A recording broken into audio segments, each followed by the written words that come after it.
Hi everybody, it's Galactic Man Larry here again with another McFarlane Toys DC Multiverse figure review, and today we have in front of us the Azrael Batman armor figure, which is one of the gold label figures. I think those are normally like Walmart exclusives in the United States.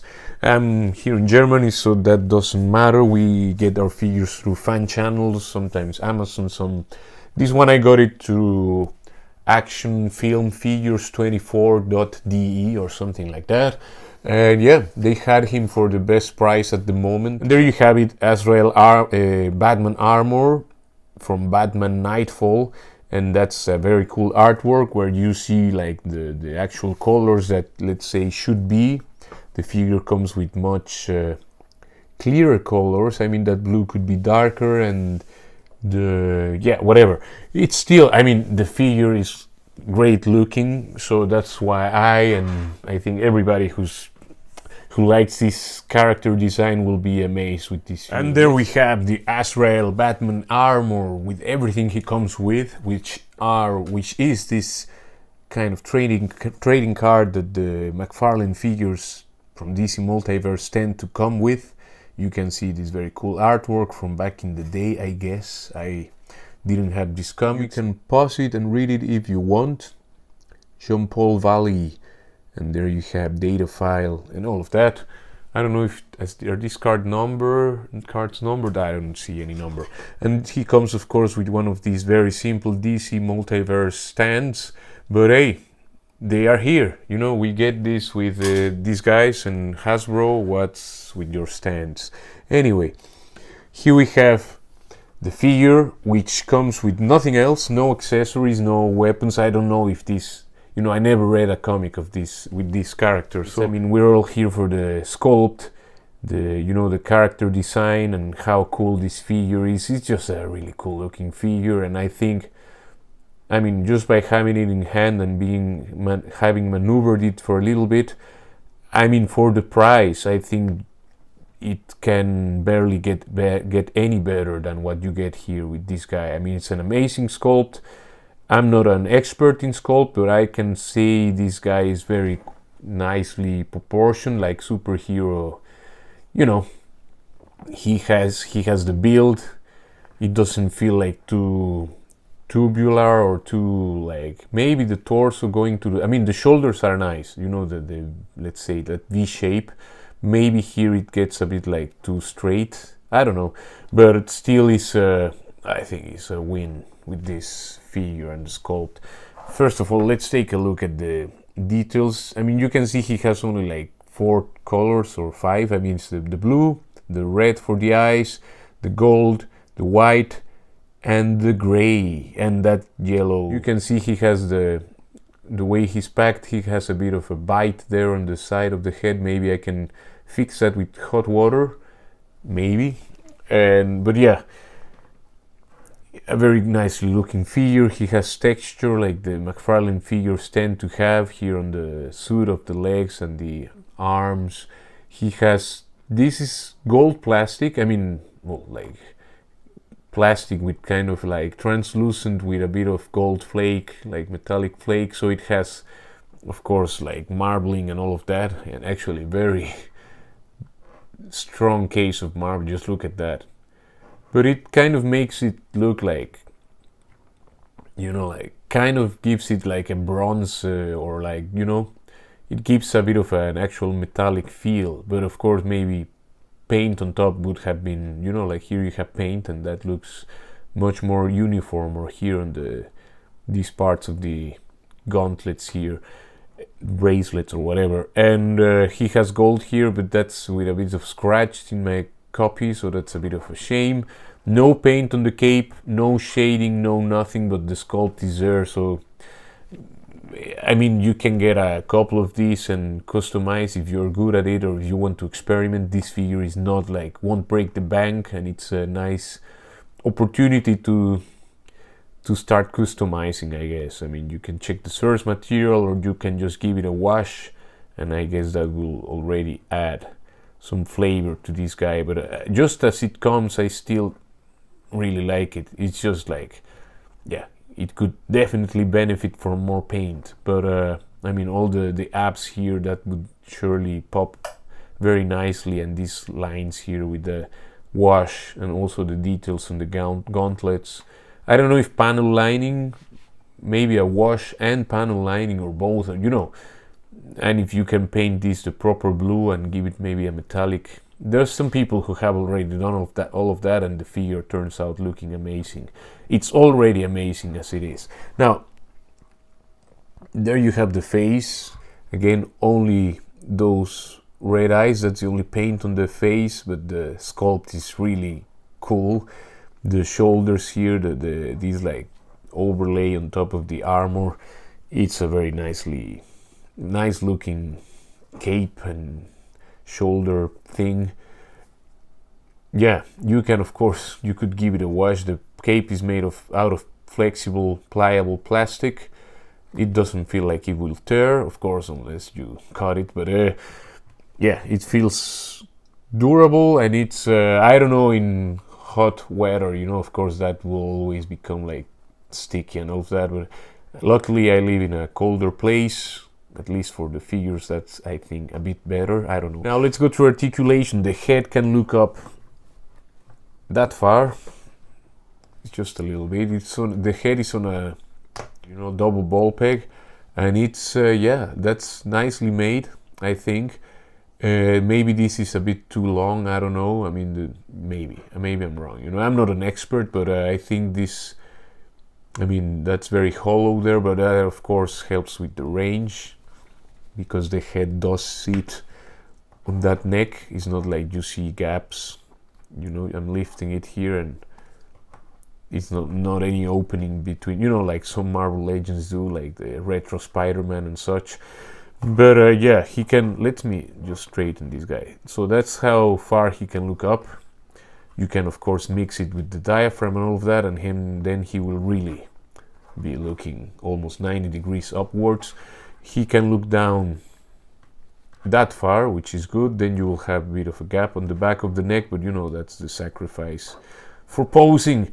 He has tilt to the sides, very nice. So you can really have expression with this guy, and can turn, of course, all the way around. Well, it's not, of course, but it, even with this neck piece here, he can manage to look all the way around. The arms can go all the way around. Of course, this piece beating hair will make the arm go, you know, on an angle, but it's there. You can lift the arms to kind of a T pose. I don't know if it's even more, but it's difficult to have another click with the things here. But I think it's just like a T pose, like 180 degrees, and look, that looks really cool with all those gloves and gauntlets and all of that. He has, well, you can see he has like a, it's not a butterfly joint, but the arms are on a ball peg there, and that has this floating piece that just helps that you don't see any gaps. But he has a bit of a round movement there. You can play a bit, gives a bit of a butterfly, just a little bit of butterfly function, you know. He can cross the arm a little bit. Now he has the bicep cut here, can go all the way around, no problems. That's the same for both sides. Double jointed pinned elbows. The only thing that worries me is maybe the pins being very close to where the plastic ends, you know. I mean, I hope these figures don't tend to like break next to the pins, you know, like open there, like tear. Nothing at the gauntlet. I mean, it would be perfect if he could turn there, but it's not. It has nothing like that. It has the typical McFarlane ball joint there for the hands. You can turn that if you get to grab it, but yeah, it gives you an in and out movement for the hand. You can turn the hand all the way around, so you can, yeah, you can just play with it, and you can manage to move the actual joint there. It will give you more options, of course. Now he has a diaphragm joint that can tilt to the sides that far. Good range.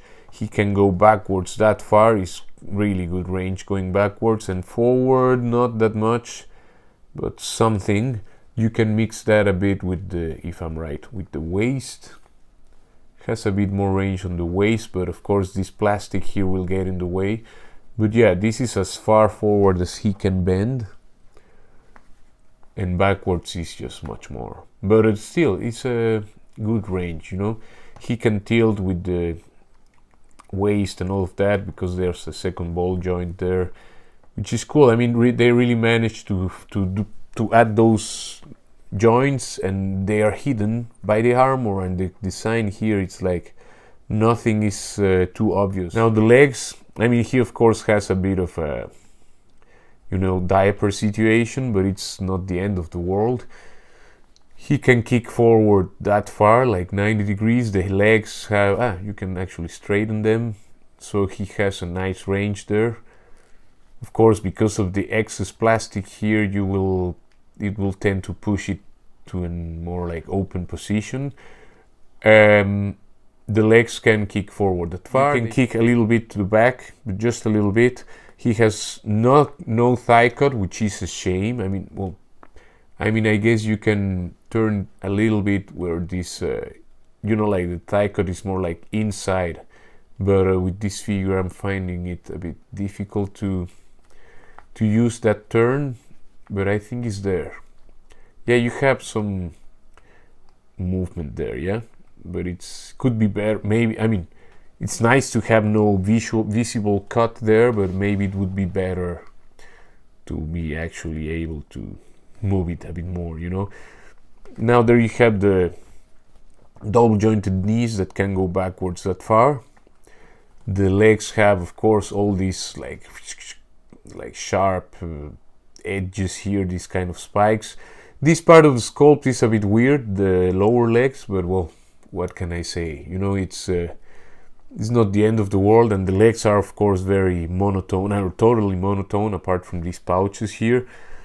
He has a turn there on top of the ankle, and the feet can go backwards that far, forward that far, which is a good range, can turn all the way around, and has an ankle rocker. In my case, I had to put the figure in hot water, but that rocker has some range. He has a bit of an angle, yeah, it's not perfect, but it's you know, it's better to have than not to have. And he also has this toe articulation, and it doesn't look terrible. I mean, well, if you exaggerate, of course, but it's ratcheted, it clicks, it doesn't feel, yeah, because it's ratcheted, it doesn't feel like it will get loose. But yeah, then you can kind of bring him to running poses maybe. So for size comparisons, there you have your Azrael, Batman Armor, Batman Knightfall from McFarlane Toys, next to the Venom Paul Build-A-Figure and Death's Head 2 from Marvel Legends, next to a Cobra Bat and a Cobra Trooper from the G.I. Joe Classified Series line, and next to the Spawn Lord Covenant from Mortal Kombat, and this metal whatever Flash, I don't remember the name of the line or the comic he should be part of, but they're looking great all together, I must say. And yeah, that's it for this review. I hope it was useful in case you want to, if you're thinking about getting this figure. I think it's a really good one to get, even if you don't collect like DC or something. I mean, I think it's just a very cool looking Batman design. I would say it's a must-have, and yeah, I mean, for the price point, it cannot get much better than this, I guess. That's just an opinion, of course, but yeah, please leave a like, share, and subscribe in case you found this video entertaining and or useful. That helps me a lot, and take care. I will see you in the next one. Ciao, ciao, ciao.